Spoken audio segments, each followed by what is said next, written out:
Hello students, एक बार फिर से आपका स्वागत है मेरे इस वीडियो ट्यूटोरियल में। आज हम पढ़ने जा रहे हैं एम्फियोक्सिस में पाचन की क्रियाविधि, मतलब डाइजेशन इन एम्फियोक्सिस।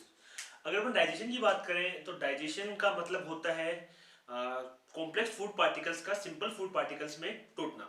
मतलब जो कोई भी जीव भोजन ग्रहण करता है, नॉर्मली हम बात करें, जब कोई भी जीव भोजन ग्रहण करता है तो उस भोजन को कॉम्प्लेक्स फूड पार्टिकल्स में ग्रहण करता है। अगर बात करें जैसे फॉर एग्जांपल बात करें अपन कार्बोहाइड्रेट की, तो कार्बोहाइड्रेट जैसे कॉम्प्लेक्स पार्ट का आंसर हो गया स्टार्च। तो इस कॉम्प्लेक्स फूड को सिंपल फूड यानी ग्लूकोज में कन्वर्ट करना। वही बात करें अपना प्रोटीन है, प्रोटीन क्या एक प्रकार का कॉम्प्लेक्स फूड है, इसे अमाइनो एसिड्स में कन्वर्ट करना। उस तरह बात करें फैट की, फैट भी क्या है, कॉम्प्लेक्स फूड है, जिसे फैटी एसिड प्लस ग्लिसरॉल। तो इस तरह से अपन जो कॉम्प्लेक्स फूड पार्टिकल्स को सिंपलर फूड पार्टिकल्स में कन्वर्ट करने को हम क्या बोलते हैं, डाइजेशन या फिर पाचन बोलते हैं। आज हम पाचन पढ़ने जा रहे हैं एम्फियोक्सिस के अंदर। तो एम्फियोक्सिस में जो पाचन की क्रियाविधि होगी उसके अंदर क्या होगा, सेम वही क्रियाविधि होगी कि जो जटिल भोज्य पदार्थ होंगे वो क्या होंगे, सरल भोज्य पदार्थों के अंदर टूट जाएंगे। तो अगर हम किसी पाचन तंत्र की बात करें तो प्रत्येक पाचन तंत्र जो मोस्टली होता है वो दो भागों से मिलकर बना होता है। तो जो नंबर 1 भाग होता है वो होता है आहार नाल। अगर बात करें पाचन पाचन तंत्र की, तो हर पाचन में दो भाग होते हैं। पहला भाग होता है आहार नाल और दूसरा भाग होता है पाचक ग्रंथियां। दूसरा भाग होता है पाचक ग्रंथियां। तो एम्फियोक्सिस में सेम है, यहाँ पर भी क्या होता है, दो भाग होते हैं। पहला भाग होता है आहार नाल, दूसरा भाग होता है पाचक ग्रंथियां। अगर हम बात करें आहार नाल की, तो एक सुविकसित आहार नाल पाई जाती है जो मुख से स्टार्ट होकर एनएस पे खत्म होती है। और नॉर्मल आहार नाल से कुछ डिफरेंट होता है कि यहाँ पर क्या होता है, अमाशय नहीं पाया जाता। एम्फियोक्सिस के आहार नाल में क्या होता है, अमाशय एब्सेंट होता है। तो इसके बाद भागों की बात करें तो जो पहला भाग होगा वो होगा मुख। सेकेंड जो भाग होगा वो होगा मुख छद, जिसे अपन ओरल हुड भी बोलते हैं। थर्ड भाग होगा ग्रसनी। फोर्थ भाग होगा ग्रसिका। अब नॉर्मली ग्रसिका के बाद अमाशय आता है, लेकिन एम्फियोक्सिस में अमाशय क्या होता है, एब्सेंट होता है। तो यहाँ पर क्या होगा, आंत्र। आंत्र का लास्ट भाग जाने मलाशय, मलाशय एनएस के रूप में क्या हो जाएगा, बाहर खुल जाएगा।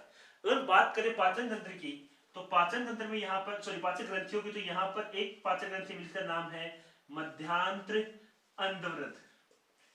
जो एम्फियोक्सिस की पाचन ग्रंथि उसका नाम क्या है, मध्यांत्र अंधव्रत।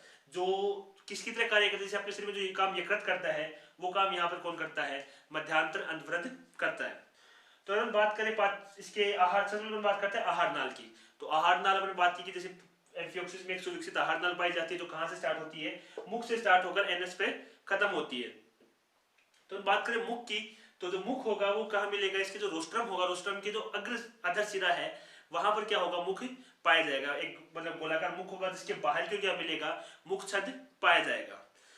अगर बात करते हैं डायग्राम, अगर डायग्राम में अपन देखें तो अपन देखा था कि जो एम्फियोक्सिस का जो अग्र भाग होता है इस प्रकार से नुकीला होता है, और यहां पर क्या होता है, इस प्रकार से मुख छद पाया जाता है। तो इस वाले हिस्से में क्या रहेगा, मुख उपस्थित रहेगा। मुख के बाहर क्यों क्या मिलेगा, मुख छद या फिर ओरल हुड उपस्थित रहेगा। अब बात करें मुख छद की, अगर अपन मुख छद की बात करें तो मुख छद जो होगा नॉर्मली 3 भागों से मिलकर बना होता है, जिसका पहला भाग होता है ओरल सीरी, जिसे अपन मुखीय स्पर्शक भी बोलते हैं। नंबर 2 भाग होगा वेस्टिब्यूल, जिसे अपन प्रघाण भी बोलते हैं। और नंबर 3 भाग होगा व्हील ऑर्गन, या जिसे अपन क्या बोलते हैं, चक्रांग भी बोलते हैं। सबसे पहले हम बात करते हैं ओरल सीरी या फिर मुखीय स्पर्शकों की। तो जो मुख्य ओरल हुड होगा इसके अंदर क्या होगा, इस प्रकार से छोटे छोटे स्पर्शक, बहुत सारे स्पर्शक क्या होंगे, प्रेजेंट होंगे। इन स्पर्शकों का मुख्य कार्य क्या होगा, ये स्पर्शक जो जल की धारा प्रवेश करती है, अपन जानते हैं कि जो एम्फियोक्सिस है वो कैसा जीव है, निस्यंदक पोजी यानी फिल्टर फीडर है। मतलब क्या करेगा, अपने शरीर में जल की धारा को ग्रहण करेगा, अपने शरीर में क्या करेगा, इस प्रकार से जल की धारा को ग्रहण करेगा, और जल की धारा के साथ आने वाले छोटे छोटे सूक्ष्म जीवों क्या करेगा, भोजन के रूप में ग्रहण करेगा। ये मान लीजिए जल की धारा प्रवेश करते, ऑब्वियस सी बात है यहाँ पर छोटे भोजन के कणों के साथ कुछ बड़े कण भी आएंगे। तो उन बड़े कणों को, तो मान लीजिए यहाँ पर कुछ छोटे छोटे कण हैं और कुछ क्या है, बड़े कण हैं। तो इन छोटे छोटे कणों को क्या करवा देगा, प्रवेश करने देगा, और इन बड़े कणों को क्या कर देगा, ये यहीं पर रोक लेगा। तो ओरल सीरी का काम क्या होगा, जल की धारा के साथ आने वाले बड़े कणों को बाहर ही रोकने में क्या करेगा, ये सहायता करेगा। ये ओरल सीरी के जो आगे वाला भाग होता है वेस्टिब्यूल या प्रघान, ये बिल्कुल कीप जैसी संरचना होती है। इस वेस्टिब्यूल की जो आंतरिक जो उपकला है, यहाँ पर क्या मिलता है, व्हील ऑर्गन या फिर चक्रांग मिलता है। व्हील ऑर्गन क्या होता है, यहाँ पर छोटे छोटे स्पर्शक मिलते हैं जो इस प्रकार से क्या करते हैं, घूमते हैं। क्या करेंगे, यहाँ पर व्हील ऑर्गन जो क्या करेंगे, इस प्रकार से घूमेंगे, घूमने जो पक्षमाप होंगे उसके, उस पक्षमाप के घूमने से यहाँ पर क्या होगी, एक जल की चक्कर खाती हुई धारा क्या होगी, उत्पन्न होगी। तो जब अपन देखते हैं एम्फियोक्सिस के अंदर जल प्रवेश करता है तो इस प्रकार से चक्कर खाती हुई धारा के रूप में क्या करता है, प्रवेश करता है। तो ये चक्कर खाने का काम कौन करवाएगा, इसका व्हील ऑर्गन करवाएगा। तो ये व्हील ऑर्गन कारण क्या होगा, जल चक्कर खाती धारा प्रवेश करेगा, जैसे ही यहाँ पर आएगा, यहाँ पर क्या मिलेगा उसको, ओरल सीरी मिलेगी, तो क्या करेंगे, आने वाले बड़े कणों को रोक देंगे। तो यहाँ से आगे प्रवेश कौन करेगा, जल और भोजन के छोटे कण। जैसे ही यहाँ पर मुख में प्रवेश करेगा, यहाँ पर क्या मिलेगा, गोलाकार संरचना मिलेगी। यहाँ पर क्या मिलेगी, गोलाकार संरचना होगी, जो कुछ इस दिखने में कुछ इस तरह से होगी। इसे अपन बोलते हैं आंत्रमुख या फिर विलम। इस विलम के ऊपर कुल 12 व्हीलर स्पर्शक प्रेजेंट होते हैं। इस विलम पे क्या होगा, कुल मिलाकर 12 व्हीलर स्पर्शक क्या होंगे, प्रेजेंट होंगे।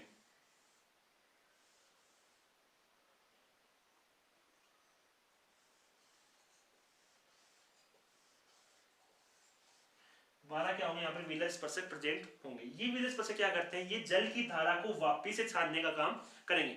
मान लीजिए बाई चांस कोई भी जो भोजन का जो बड़ा कण होगा या फिर जो क्या कर गया, यहाँ से प्रवेश कर गया, उसे वापिस क्या करेंगे, यहाँ से छान कर ये बाहर निकालने का कार्य करेंगे।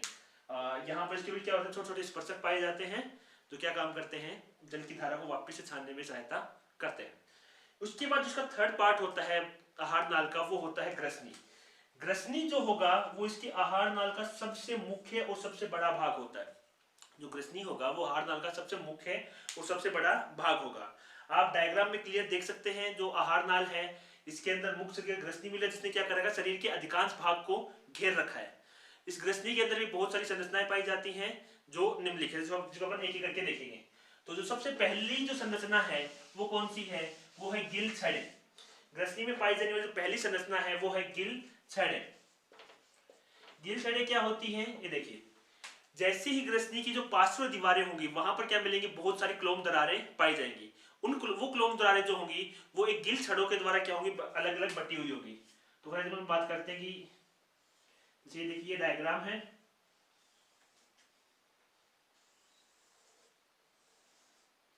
तो यहां पर क्या मिल रहा है,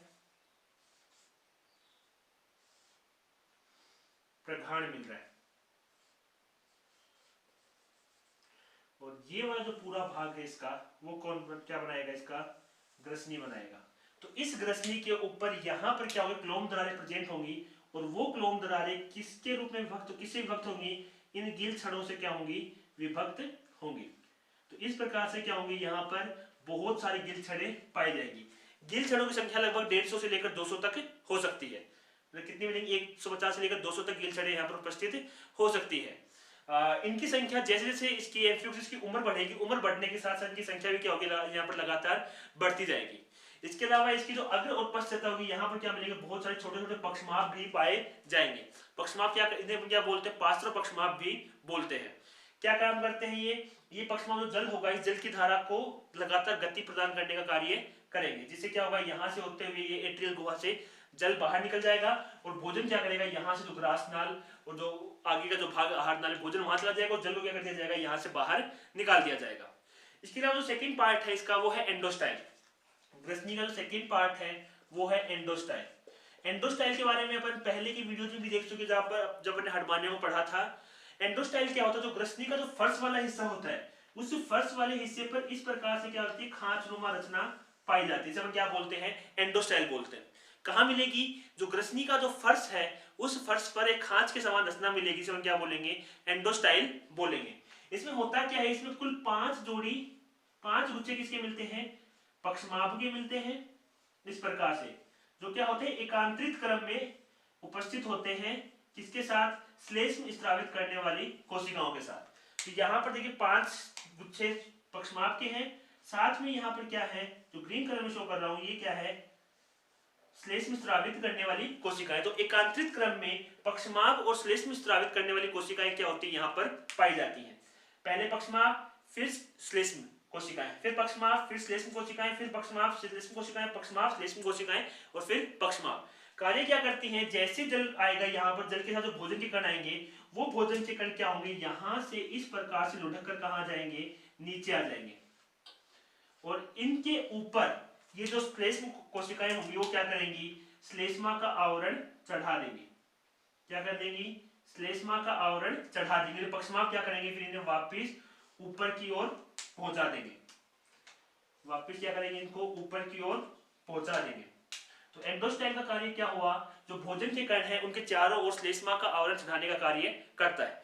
इसके अलावा जो नेक्स्ट पार्ट इसके अंदर मिलता है वो होता है इसकी अधिक अधोग्रसनी खांच। ये क्या करती है, जो ग्रसनी का जो मध्य पृष्ठ भाग होगा, ये जिसका पृष्ठ भाग है इसके मध्य भाग होगा, पृष्ठ का मध्य भाग होगा, वहां पर क्या मिलेगी, एक पक्षमाभित रचना उपस्थित होगी जिसका लास्ट सिरा कहां पर खुलेगा, इस खांच का लास्ट सिरा कहां पर खुलेगा, जाकर जो ग्रास नाल के पास जाकर होगा इसका लास्ट सिरा खुलेगा। इसके अलावा यहाँ पर कुछ परिग्रसनीय पट्टियां भी पाई जाती है। परिग्रसनीय पट्टियां क्या होती हैं, जो ग्रसनी को आवृत करने वाली छोटी छोटी पक्षमाभित पट्टियां मिलेंगी। ये क्या करती है, एंडोस्टाइल से निकलने वाली छोटी छोटी एक जोड़ी सक्रिय पट्टियां होती हैं जो ऊपर और नीचे तथा तीसरी साइड में क्या होती हैं, पाई जाती हैं। प्रत्येक पट्टी क्या करेगी, विलंब के पीछे से ग्रसनी की दीवारों के पास की ओर, जैसे अपन बात मान लीजिए ग्रसनी है तो नीचे अपन ने देखा क्या है, यहाँ पर एंडोस्टाइल है, ऊपर अपन जानते हैं पृष्ठ लेमिना होता है, जो पार्श्व दीवारें होंगी यहाँ पर क्या मिलेंगी, पक्षमाभित पट्टियां मिलेंगी। तो क्या काम करेंगी, जिसे हम क्या बोलेंगे, परिग्रसनीय पट्टियां बोलेंगे। अब नेक्स्ट पॉइंट अपन बात करते हैं ग्रसिका की। तो हमने देखा यहाँ पे यहाँ तक का जो भाग था इसे अपन क्या नाम दिया, ग्रसनीय नाम दिया। ग्रसनी के अपने अलग अलग भाग देखे जिसमें मुख्यतः गिल छड़े थी, एंडोस्टाइल था, परिग्रसनीय पट्टियां थी, कुछ मुख्य भाग थे। तो ग्रसनी के बाद जो नेक्स्ट भाग होगा इसका वो होगा ग्रसिका। ग्रसिका अपन जानते हैं नॉर्मली जो होती है क्या काम, इसका पाचन की जो क्रिया विधि जिसमें कोई खास योगदान नहीं होता, सिर्फ क्या काम मुझे नॉर्मली ग्रसनी को अमाशय से जोड़ने में सहायता करती है, मतलब जो ग्रसनी से भोजन को अमाशय में पहुंचाने की सहायता करती है। नॉर्मली जो इसकी उपकला होगी उस श्लेष्मी होगी, मतलब श्लेष्मा का स्त्रावण करेगी। लेकिन अपन जानते हैं, मैंने आपको पहले बताया कि एम्फियोक्सिस में क्या होगा, अमाशय एब्सेंट होती है। तो यहाँ पर क्या मिलेगा, इसी तरह इसको जोड़ेगी आंत्र में। तो इसका जो नेक्स्ट पार्ट होगा वो किसको जोड़ेगी, ग्रसनी क्या करेगी, सीधी आंत्र से जुड़ी हुई अवस्था में पाई जाएगी। अब जो नेक्स्ट पॉइंट है उसकी बात करते हैं आंत्र की। आंत्र की बात करें तो जो एम्फियोक्सिस में जो आंत्र होगी वो मुख्यतः 3 भागों में मिलकर बनी होगी। इसका जो पहला भाग होगा वो होगा मध्यांत्र, दूसरा भाग होगा पश्चांत्र और तीसरा भाग होगा मलाशय। तो आंत्र के जो मुख्यतः 3 भाग होते हैं। सबसे पहला भाग होगा अग्र मध्यांत्र, बीच वाला भाग होगा मध्य पश्चांत्र और तीसरा भाग होगा पश्च मलाशय। 3 मुख्य भाग पाए जाते हैं। जैसे ही जो ग्रसनी होगी ये आंत्र से जुड़ेगी तो यहाँ पर एक संरचना मिलेगी, उस संरचना को हम बोलते हैं मध्यांत्र अंधव्रत। कहाँ मिलेगी, जहां पर ग्रसनी और मध्यांत्र क्या होते हैं आपस में जुड़ते हैं, वहां पर एक अंधनाल मिलती है। अंधनाल का मतलब क्या होता है, ऐसी नाल जो आगे से क्या हो, बंद हो, ऐसे लोग क्या बोलेंगे, अंधनाल बोलेंगे। तो ऐसी संरचना मिलेगी जो क्या करती है, पाचक ग्रंथि की तरह कार्य करती है। तो मध्यांतर में क्या मिल रही है, पाचक ग्रंथि में भोजन होगा, इस मध्यांतर में प्रवेश करेगा, यहाँ पर क्या होगा, इसके अंदर पाचक रस स्रावित किए जाएंगे। जो सेकंड पार्ट होगा वो होगा इसका पश्चांतर। जहां पर मध्यांतर और पश्चांतर मिलते हैं वहां पर एक वलन पाया जाता है, एक वृद्धांतर वलन पाया जाता है। वलन का कार्य क्या होता है, जो भोजन और पाचक रस है इनको अच्छे से गूंथ देगा। गूंथने का मतलब जो भोजन और के अंदर पाचक रसों को अच्छे से मिलाने में क्या करेगा, सहायता करेगा। थर्ड जो पार्ट होगा वो होगा इसका, जिसे हम बोलेंगे मलाशय। मलाशय काम क्या होता है, जो अपचित भोजन होता है उसके संग्रहण का कार्य करता है। तो ये इसकी आहार नाल थी, जिसे हमने स्टार्ट कहां से किया, मैंने मुख से किया। मुख इसका अपने कौन सा भाग देखा, मुख छद देखा। मुख छद के मैंने 3 भाग देखे, अपने व्हील ऑर्गन देखा, अपने प्रघाण देखा और अपने ओरल सीरी देखा। मुख छद से मुख से होते हुए भोजन कहाँ आएगा, विलंब में आएगा। विलंब में जानते हैं गोलाकार संरचना, जिसमें क्या मिलते हैं, 12 विलंब स्पर्शक पाए जाते हैं। क्या काम करेंगे, जल की धारा को छानने में सहायता करेंगे। सेकंड नेक्स्ट पार्ट कौन सा था, ग्रसनी था, जो आहार नाल का सबसे बड़ा भाग होता है, जिसके पार्श्व में क्या होती है, गिल छड़े पाई जाती है। गिल छड़ों में छोटे छोटे स्पर्शक मिलते हैं। इसके फर्श पर क्या मिलता है, एंडोस्टाइल पाया जाता है। इसके अलावा इसके अंदर क्या होती है, परिग्रसनीय पट्टियां और जो खांच होती है वो भी क्या होती है, यहाँ पर परिग्रसनीय खांच भी क्या होती है, यहाँ पर पाई जाती है। इसके अलावा जो ग्रसनी होगी किसमें खुलेगी, ग्रास नाल में खुलेगी, ग्रास नाल या ग्रसिका में खुलेगी। ग्रसिका क्या काम करती है, भोजन को ग्रसनी से लेकर आंत्र तक पहुंचाने में सहायता करेगी।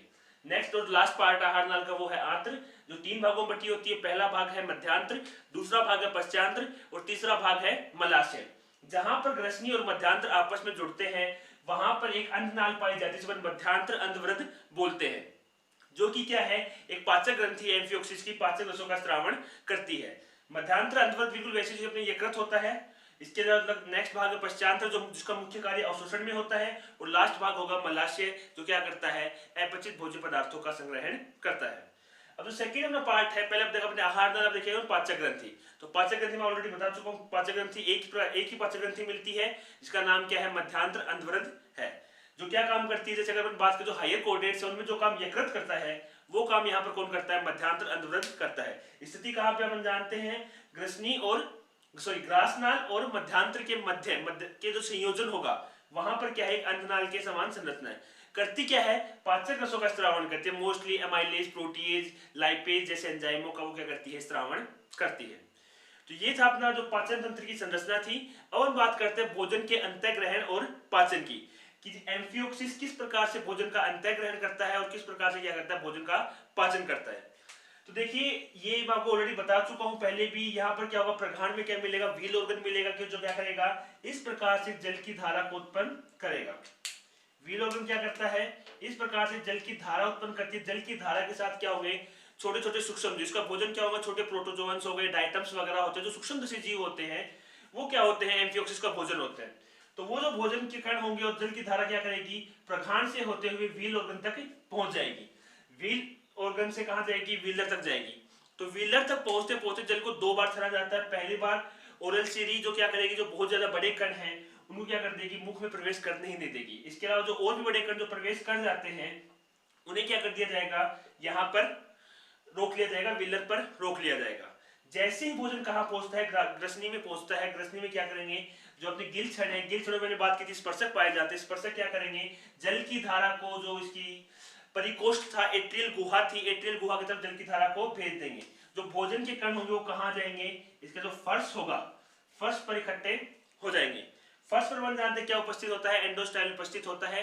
एंडोस्टाइल भोजन के कण क्या करेंगे, सीधे एंडोस्टाइल नीचे जाएंगे, जहां पर जो श्लेष्म ग्रंथियां होंगी वो क्या करेंगी, एंडोस्टाइल के चारों ओर श्लेष्मा का आवरण चढ़ा देंगे। उसके बाद ये जो स्पर्शक होंगे, जो पक्षमाभ होंगे, ये क्या करेंगे, इस भोजन की और श्लेष्मा को ऊपर की ओर वापस से ग्रसनी के फर्श पर चढ़ा देंगे। वहां से भोजन ग्रसनी से कहां पर जाएगा, ग्रासनाल, और ग्रासनाल से कहां जाएगा, आंत्र में जाएगा। अब आंत्र में जो क्रिया होती है वहां पर क्या होता है, जो भोजन होगा वो सीधा पहले जो मध्यांत्र अंधवृद है वहां पर जाएगा। फॉर एग्जाम्पल हम बात करते हैं, मान लीजिए ये ग्रसनी है, यहां पर ये जो संरचना है ये क्या है, मध्यांत्र अंधवृद है। जो भोजन होगा वो क्या होगा, यहां से ग्रसनी से होता हुआ इस प्रकार से किसके अंदर जाएगा, मध्यांतर अंधवृद के अंदर क्या करता है, प्रवेश करता है। तो जैसे ही वहां पर पहुंचेगा, पक्षमापों की सहायता से क्या, जो पक्षमाप क्या करेंगे, इस भोजन को मध्यांतर अंधवृद के अंदर ले आएंगे। ठीक है, एम्फियोक्सिस में जो मोस्टली जो पाचन होगा वो कहां पर होगा, मध्यांतर में ही होगा। यहां से प्रारंभ होगा और उसके बाद आगे वाले समय क्या करता रहेगा, जो पाचन होगा वो जारी रहेगा। पाचन के लिए रिस्पॉन्सिबल कौन होगा, जो अंधवृद की जो कोशिकाएं हैं वो क्या करेंगी, कुछ एंजाइम्स का स्रावण करेंगी। जो कौन कौन से एंजाइम है, मुख्यतः जो एंजाइम है वो है प्रोटीएज, एमाइलेज और लाइपेज। ये मुख्य एंजाइम है जो क्या करते हैं, पाचन में सहायता करते हैं। अब हम जानते हैं प्रोटीज का कार्य क्या होगा, प्रोटीन का पाचन करता है। एमाइलेज क्या करता है, कार्बोहाइड्रेट का पाचन करते हैं। और लाइपेज क्या करते हैं, लिपिड या वसा का पाचन करते हैं। स्पेशली क्या होती है यहाँ पर, जो पेप्सिन एंजाइम होता है, पेप्सिन के एक मुख्य प्रोटीज एंजाइम है, वो क्या होता है यहाँ पर अनुपस्थित होता है। मतलब यहाँ पर पेप्सिन जो प्रोटीज है वो उपस्थित नहीं होगा। इसके बाद ये भोजन क्या होगा, यहाँ से एक खाद्य रज्जु के रूप में क्या होगा, बाहर निकलेगा। जैसे भोजन होगा क्या करेगा, खाद्य रज्जु के रूप में निकलेगा, जहां पर जो बृहदांत्र वलय था वो क्या करेगा, पाचक रसों और भोजन को अच्छे से मिला देगा। ये पाचक रस क्या करेंगे, प्रोटीन क्या करेगा, प्रोटीन को अमीनो अम्लों में तोड़ देगा। एमाइलेज क्या करेगा, पॉलीसेकेराइड्स को मोनोसेकेराइड में तोड़ देगा। और लाइपेज क्या करेगा, वसा को वसीय अम्ल और ग्लिसरॉल में क्या कर देगा, तोड़ देगा। तो जो मोस्टली पाचन की क्रिया वो कहाँ पर होती है, मध्यांतर में होती है। अधिकांश जो पाचन का पचित भोजन उसका अवशोषण कहाँ पे होगा, जो पश्चांतर भाग है, आंत्र का दूसरा भाग है पश्चांतर, वहां पर क्या होगा, इसका अवशोषण किया जाएगा। उसके बाद जो भी अपचित भोज्य पदार्थ होगा वो कहाँ जाएगा, मलाशय में जाएगा और गुदा छिद्र द्वारा क्या कर दिया जाएगा, उसे बाहर निकाल दिया जाएगा। तो ये था जो नॉर्मल पाचन की क्रियाविधि एम्फियोक्सिस में होती है। जो कौन सा पाचन है, बाह्य कोशिकीय पाचन है, क्योंकि अपन जानते हैं पाचन कहाँ हो रहा है, कोशिका से बाहर आहार नाल की गुहा में हो रहा है। हालांकि कभी कभी यहाँ पर क्या होता है, आहार नाल मतलब अंतः कोशिकीय पाचन भी होता है। वो किस कंडीशन में होगा, जैसे ही जल क्या होता है, अपने पिछले डायग्राम में देखा था कि एक मिनट बनाया तो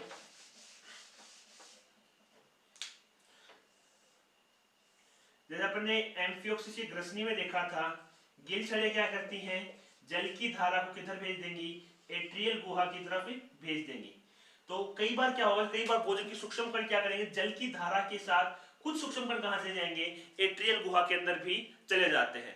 तो वहां पर क्या होगा, जो एट्रियल गुहा का जो फर्श होगा वहां पर कुछ रीनल पेपिलाज क्या होती है, प्रेजेंट होती हैं, जो क्या काम करती हैं, जो फैगोसाइटोसिस विधि द्वारा, फैगोसाइटोसिस मतलब भक्षकाणु विधि द्वारा वो क्या करेंगी, उन भोजन के कणों को ग्रहण कर लेंगी, उसको क्या कर देंगी, पाचन कर देंगी। तो एम्फियोक्सिस में दोनों तरह से पाचन देखा अपन ने, बाह्य कोशिकीय भी और अंतः कोशिकीय भी। बाह्य कोशिकीय पाचन कहाँ होगा, आहार नाल में होगा। अंतः कोशिकीय पाचन कहाँ होगा, जो एट्रियम के फर्श पर जो रीनल पेपिलास प्रेजेंट है वो क्या करती है, अंतः कोशिकीय पाचन करती है।